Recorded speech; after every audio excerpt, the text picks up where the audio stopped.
Marinara sauce. Every comfort meal that tends to warm our hearts and stomachs always has an iconic base. While most of these bases tend to be as fattening as they are delicious, very few can be both nutritious and delicious. Marinara sauce or red sauce is one of those staple foods whose history is as rich as its flavor. I know what most are thinking. Marinara sauce isn't healthy. It's loaded with fat, and if you're dieting, you should stay away from it. In some cases, most cases, you'd be right. In America, we tend to do whatever it takes to maximize flavor, while health tends to take a back seat to that.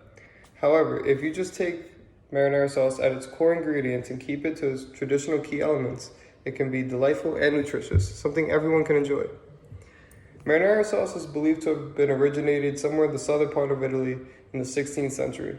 This has been traced back to this era because this is when tomatoes were first imported to Italy. Most people tend to be shocked when they find out that tomatoes didn't actually originate in Italy. The truth of the matter is, they actually originated in South America, in the Andes Mountains, growing in parts of Bolivia, Chile, Colombia, Ecuador, and Peru. Through the revolutionary trade, the culinary world was introduced to a new chapter of cuisine that seems ancient but is still used today. At its base, marinara sauce is simple. If you're making dinner for your family, your ingredient list should look like this: 2 28-ounce cans of San Marzano tomatoes, 2 tablespoons of tomato paste, a few sprigs of basil, dried oregano, salt, pepper, 1 yellow onion, 3 tablespoons of olive oil, not extra virgin olive oil, that's meant to be eaten raw, red pepper flake, and garlic. The amount of red pepper flake you use is up to you. It depends how much heat you like in your sauce. I like to put about a tablespoon and a half. The same applies with garlic. I like garlic a lot, so I'll use about 5 big cloves, 6 to 7 small cloves. Garlic is also essential because it kills the odd flavor that comes from the can, which the tomatoes are stored in. To prep, you want to give your vegetables a rough chop first. It doesn't have to be exact measurements or uniform pieces, just something to break them up and get them going.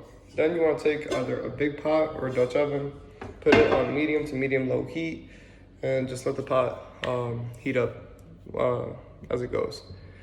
Then you want to start off by adding some of the olive oil. Once the olive oil is in, give it a second. Make sure the oil gets a little hot, then add in the onions. Then you're going to want to sweat around the onions. You're going to want that really good flagrant scent coming through your kitchen. You just want them to get just a little translucent, not completely see-through. Once that happens, you're going to want to create a well in the middle of the pot. Once that well is created, you want to add the garlic into direct heat with the pot, just to get it a little bit more fragrant than it usually would get. After about 30 seconds, mix everybody together.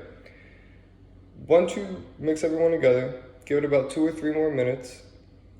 Then you're going to want to put in your tomato paste.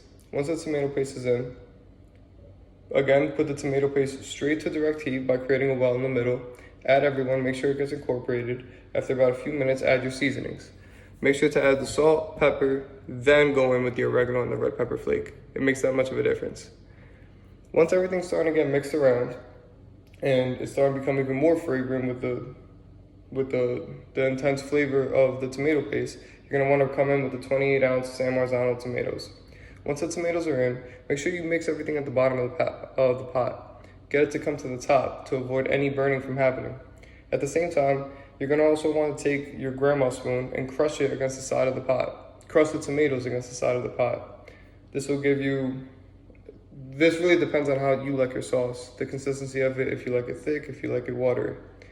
Once you get everybody mixed around and incorporated, you're going to want to add a few sprigs of basil while leaving a few leaves to the side. This is important. You add the basil, reduce the heat to a simmer. Once it starts to bubble, you want to partially cover it and just let the sauce work on its own. It's just going to take about an hour to get the right flavor that you want in your sauce. But make sure to come by every 10 minutes and scrape the bottom of the pan to make sure that nobody's burning and that everything's going smoothly. After about 50 minutes, depending on the type of pasta that you use, you're going to want to start getting another pot to boil with the water. Add whatever pasta you use, and whatever pasta you tend to use, I like to go about 2 minutes under to keep it al dente. That means to the tooth. It gives it a little bite.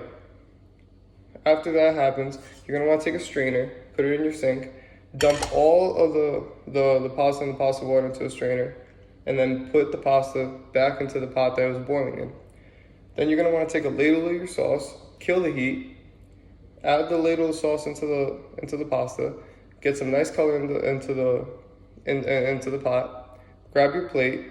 Add the pasta. Take another big ladle of your sauce. Put it on top, and then take the extra basil leaves that you had on the side. You're gonna want to stack them in height order, from the biggest on the bottom to the smaller ones on top. You're gonna want to roll it into a cigar.